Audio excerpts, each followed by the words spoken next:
Hello artists, today we're going to start a stained glass window in the style of Henri Matisse. So you will have a piece of paper, name in a corner, and class. And we'll have a stencil that we're sharing. We're going to lay it on your paper. Paper should be vertical. And we're going to make sure it's lined up with the bottom and trace. So you're just tracing the top and the sides. So that will be the shape of our window, which is very similar to Henri's, only his was a little skinnier.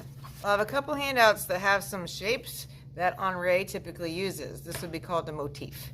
So it's shapes that are very common in his art. You see them repeated quite a bit in his painting with scissors pieces of art. And they're also used in his stained glass.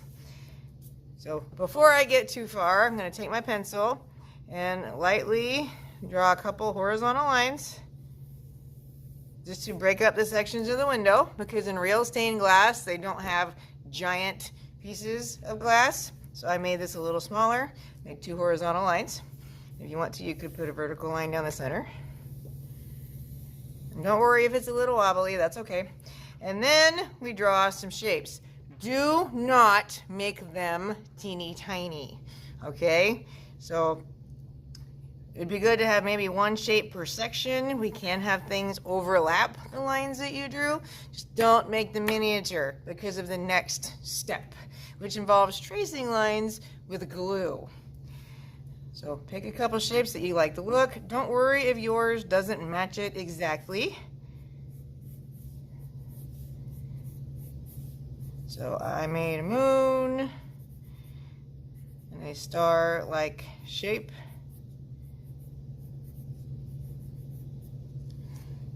I wouldn't go any smaller than that. That one's even kind of small.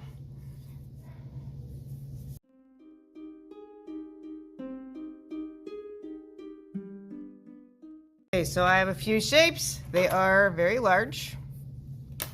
This is where we're going to need a messy mat for support. And we will have black glue. It'd be a good idea, make sure that lid is shut and shake it. Shake it really hard, because sometimes the glue and the ink that's inside separates. And then twist the orange part to open, scratch its head to make sure nothing's stuck on the top. And then we trace. If you are right-handed, I recommend you start on the upper left. If you're a lefty, start on the upper right. That way you don't have any smears. Notice how I have the glue touching my paper. Do not worry if it doesn't follow the line exactly. Just get it close. Be very, very gentle.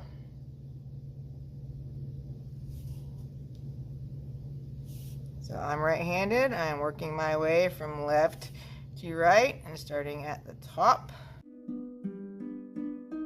Don't worry about little blobs. They'll be happy accidents. If you get too much glue on the end of your bottle and you need to clean it, get some paper towel.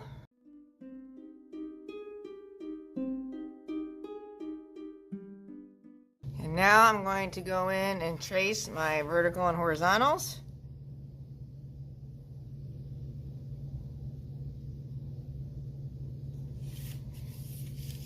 I'm not setting my hand down.